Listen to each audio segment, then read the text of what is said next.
প্রিয় দর্শক বন্ধুরা, যারা এখনও চ্যানেলটিকে সাবস্ক্রাইব করেননি তারা প্লিজ সাবস্ক্রাইব করে পাশে থাকবেন। তুমি তোমার শ্বশুরকে লেজ দিলা আর ছেলেকে বড় মাছ। তোমার শ্বশুর বুড়ো মানুষ, চোখেও ভালো দেখে না, কাটা বাঁচতে পারে না। রান্নাঘরের সামনে দাঁড়িয়ে কোহিনূর বেগম রুক্ষ কণ্ঠে কথাটা বলেই একটা দীর্ঘশ্বাস ফেললেন। রোদ পোহানো বিকেলের থমথমে আবহাওয়ায় বউয়ের সেই চিরচেনা ক্ষোভটুকু বারান্দায় বসে শুনছিলেন মজিদ সাহেব। কিন্তু তিনি কোনো কথা বললেন না। কেবল চোখের চশমাটা একটু ওপর নিচ করে কোলের ওপর রাখা দৈনিক পত্রিকাটার দিকে তাকালেন। বয়স 70 ছুঁই ছুঁই। হাত দুটো আগের মতো আর শক্ত নেই, চামড়া ঢিলে হয়ে গেছে, রগগুলো নীল হয়ে ভেসে উঠেছে। রান্নাঘর থেকে বউ রেশমার বিরক্তিময় জবাব ভেসে এলো। মা, শাফিন ছোট মানুষ, ও কাটা ছাড়া মাছ পছন্দ করে। আর বাবার তো প্রেশার, ডাক্তার তো বেশি বড় মাছের পেটি খেতে বারণ করেছে। আমি কি বানিয়ে বলছি?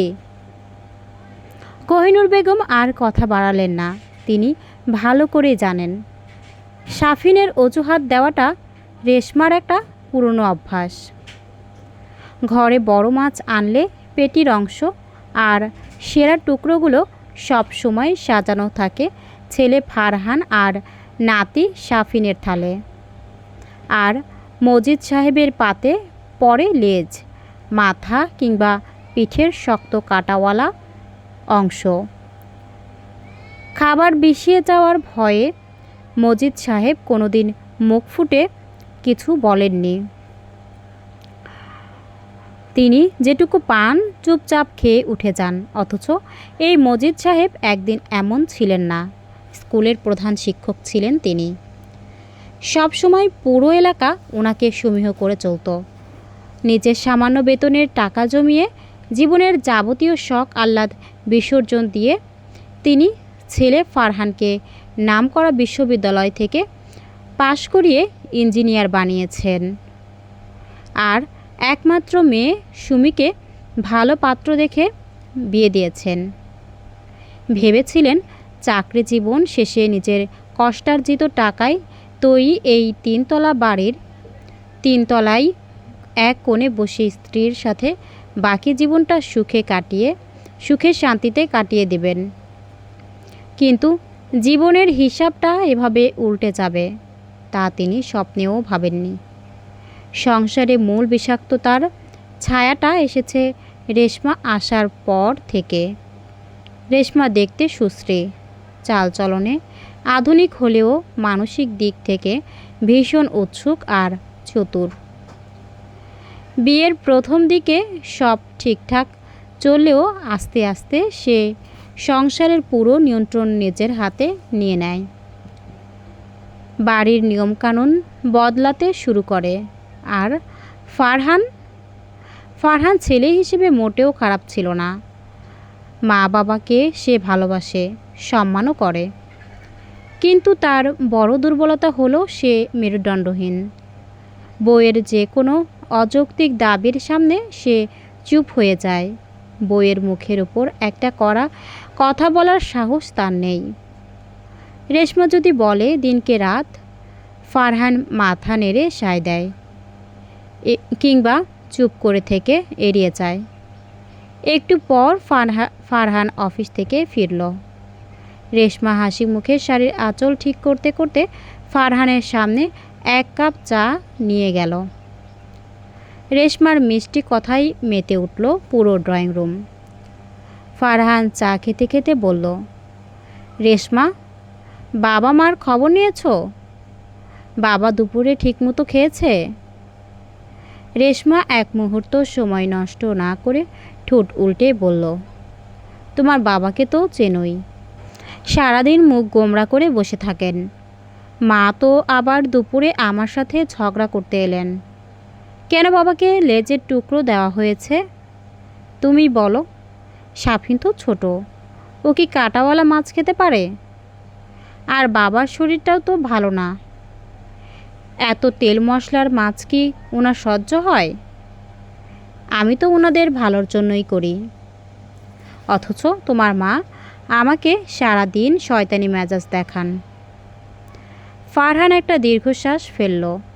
সে জানে তার মা হয়তো একেবারে ভুল বলেননি, কিন্তু বউয়ের সাথে এ নিয়ে তর্ক করতে গেলে রাতে অশান্তি হবে, ঘরে চিল্লাচিল্লি হবে, হয়তো রেশমা ব্যাগ গুছিয়ে বাপের বাড়ি যাওয়ার হুমকি দেবে। তাই নিজের মানসিক শান্তি বজায় রাখতে সে চুপ করে গেল। রান্নাঘর থেকে বের হয়ে ফারহান বাবার ঘরের সামনে গিয়ে দাঁড়ালো। বাবা, শরীর কেমন আজ? ফারহান দরজার গোড়ায় দাঁড়িয়ে জিজ্ঞেস করল। মজিদ সাহেব পত্রিকা থেকে চোখ তুলে ছেলের দিকে তাকালেন। ছেলের মুখে ক্লান্তির ছাপ, আবার একটা অপরাধবোধের আবছায়াও যেন ফুটে উঠেছে। তিনি চশমাটা খুলে পাশে রেখে মৃদু হেসে বললেন, ভালোই আছি রে বাবা। শরীর তো বয়সের সাথে সাথে একটু আটটু এমন থাকবেই। তোর কাজকাম কেমন চলছে? হ্যাঁ বাবা, ভালো। ওষুধগুলো সব আছে তো? না থাকলে আমাকে বলো, এনে দেব। ফারহান ঘরের ভেতরে ঢুকলো না, দরজাতেই দাঁড়িয়ে রইল। সে যেন বাবার সাথে বেশি কথা বলতে ভয় পায়, পাছে কোনো অসন্তোষের কথা উঠে আসে যা সে সমাধান করতে পারবে না। মজিদ সাহেব বুঝলেন ছেলের দ্বিধা। তিনি বললেন, সব আছে বাবা, তুই হাত মুখ ধুয়ে বিশ্রাম নে। ফারহান চলে গেল। কোহিনূর বেগম এক কোণে দাঁড়িয়ে সব দেখছিলেন। ফারহান চলে যেতেই তিনি ঘরে ঢুকে ফিসফিস করে বললেন, দেখলে তোমার ছেলের নমুনা, বউ যা শেখায় গিলে এসে এখানে দাঁড়ায়। একটা দিনও কি ছেলেটা জিজ্ঞেস করলো, বাবা তুমি দুপুরে কি দিয়ে খেলে? বউয়ের আঁচলের তলায় মাথা বন্ধক রেখে দিয়েছে।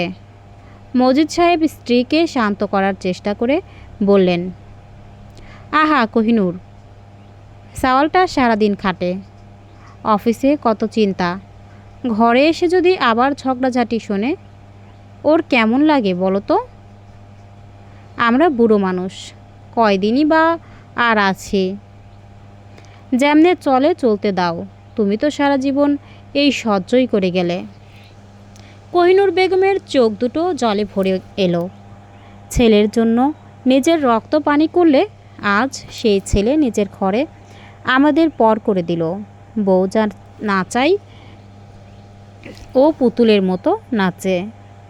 বাড়ির একমাত্র মেয়ে সুমি থাকে শ্বশুরবাড়িতে, অন্য শহরে সংসার তার, স্বামী সন্তান নিয়ে ব্যস্ত।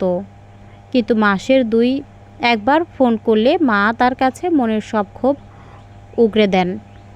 সুমি ফোনে ভাই ফারহানকে কত বুঝিয়েছে, ভাইয়া তুই অন্তত বাবার দিকটা দেখ, রেশমা ভাবি যা বলে সব কেন মেনে নিস? মা বাবার বয়স হয়েছে, ওনাদের তো একটু আদর যত্ন দরকার। ফারহান বোনকে ফোনে একটাই কথা বলতো, সুমি তুই দূরে আছিস, বাইরেরটা দেখিস। ঘরের ভেতরের অশান্তি সামলানোটা কতটা কঠিন তুই বুঝবি না। আমি রেশমাকে কিছু বলতে গেলেই ও সংসার ভাঙার হুমকি দেয়। আমি মাঝখান থেকে পিষে যাচ্ছি রে। সুমি নিজের সীমাবদ্ধতা বোঝে। শ্বশুরবাড়ি ছেড়ে এসে মা বাবার কাছে সারাদিন থাকার উপায় তার নেই। মাঝে মাঝে সে লুকিয়ে মা বাবার বিকাশে কিছু টাকা পাঠায়, পছন্দের খাবার পার্সেল করে পাঠিয়ে দেয়। কিন্তু একটা ফ্ল্যাটে বা একটি বাড়িতে যে নীরব মানসিক নির্যাতন আর অবহেলা চলে, তা কোনো পার্সেল বা টাকা দিয়ে মোছা যায় না। দিনগুলো এভাবেই কাটছিল। রেশমার রাজত্ব দিনে দিনে আরও ঝাঁকিয়ে বসল। এখন আর কেবল খাবারের পাত নয়, মজিদ সাহেব আর কোহিনূর বেগমের ঘরের প্রতিটি ছোটোখাটো বিষয়েও রেশমা হস্তক্ষেপ করতে শুরু করলো।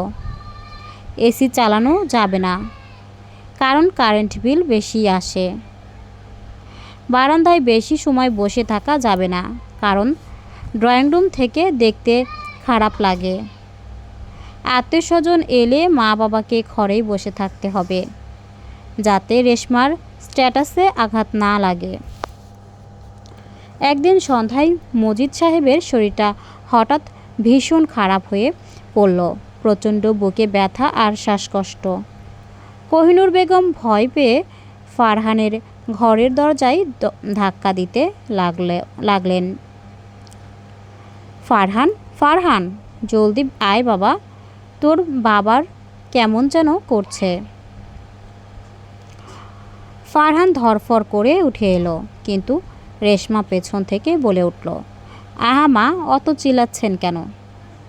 রাত 12টা বাজে, বাবার তো মাঝে মাঝেই গ্যাস অম্বল হয়, একটু অ্যান্টাসিড খাইয়ে দিন, ঠিক হয়ে যাবে। এই অসময়ে ফারহানকে হাসপাতালে দৌড়াতে বলছেন কেন? কাল সকালে অফিসে জরুরি মিটিং আছে ওনার। ফারহান এক মুহূর্ত থমকে দাঁড়ালো। বইয়ের কথার দিকে তাকিয়ে সে বাবাকে দেখতে গেল। গিয়ে দেখে মজিদ সাহেব যন্ত্রণায় নীল হয়ে যাচ্ছেন, কপাল ঘেমে একাকার। এই দৃশ্য দেখে ফারহানের ভেতরের ঘুমন্ত সন্তানটা যেন এক মুহূর্তের জন্য জেগে উঠল। সে রেশমার দিকে ফিরে গর্জে উঠল, চুপ করো রেশমা, বাবার অবস্থা দেখতে পাচ্ছ না? সারা জীবন তোমার কথাই চলেছি, আজ আর এক মুহূর্তও নয়। রেশমা অবাক হয়ে গেল। ফারহান কোনো দিন তার সাথে এভাবে কথা বলেনি, কিন্তু ফারহান আর রেশমার কথা শোনার জন্য অপেক্ষা করল না। সে বাবাকে চাদরে মুড়িয়ে জড়িয়ে ধরে নিচে নেমে এলো এবং গাড়ির ডেকে হাসপাতালে নিয়ে গেল। কোহিনূর বেগম কেঁদে কেঁদে পেছনে গেলেন। হাসপাতালে নেওয়ার পর ডাক্তাররা জানালেন মাইল্ড হার্ট অ্যাটাক হয়েছে, আর একটু দেরি হলে বড় কোনো বিপদ হতে পারত। হাসপাতালে 2 দিন থাকার পর মজিদ সাহেব কিছুটা সুস্থ হয়ে বাড়ি ফিরলেন। বাড়ি ফেরার পর ঘরের পরিবেশ একদম শান্ত, স্তব্ধ। রেশমা এক কোণে মুখ গোমড়া করে বসে আছে, কিন্তু ফারহান বদলে গেছে। সে এখন বুঝতে পেরেছে বউয়ের মুখে কথা না বলার দুর্বলতা তাকে প্রায় তার বাবার খুনি বানিয়ে দিয়েছিল। সে বাবার ঘরে বসে নিজে হাতে বাবাকে স্যুপ খাইয়ে দিচ্ছে, কোহিনূর বেগমের মাথায় হাত বুলিয়ে দিচ্ছে। মজিদ সাহেব ছেলের দিকে তাকালেন, ছেলের চোখে জল।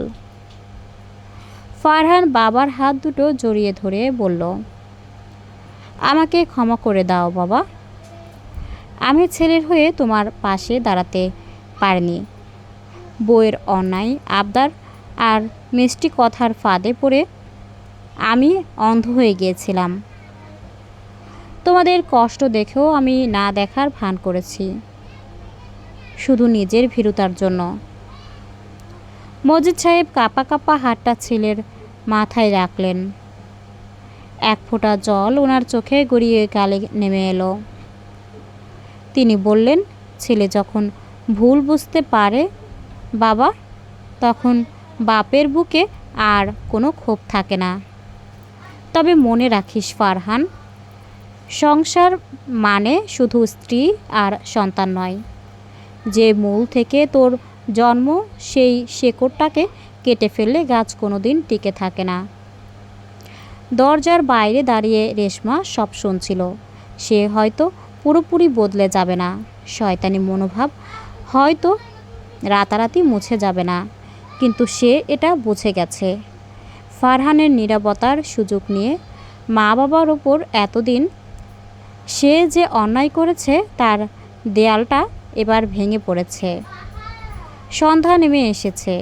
মজিদ সাহেব জানালার পাশে বসে আছেন। আজ ঘরের বাতাসের ভার অনেকটাই হালকা। কোহিনূর বেগম চা আর গরম নাস্তা নিয়ে ঘরে ঢুকলেন। মজিদ সাহেব স্ত্রীর দিকে তাকিয়ে মৃদু হাসলেন। দীর্ঘ এক অন্ধকার সুড়ঙ্গ পেরিয়ে যেন এক টুকরো আলো এসে পড়েছে এই বয়স্ক দম্পতির শেষ বয়সের দিনগুলোতে। সমাপ্তি। ভিডিওটি ভালো লাগলে অবশ্যই চ্যানেলটিকে সাবস্ক্রাইব করে পাশে থাকবেন। ধন্যবাদ।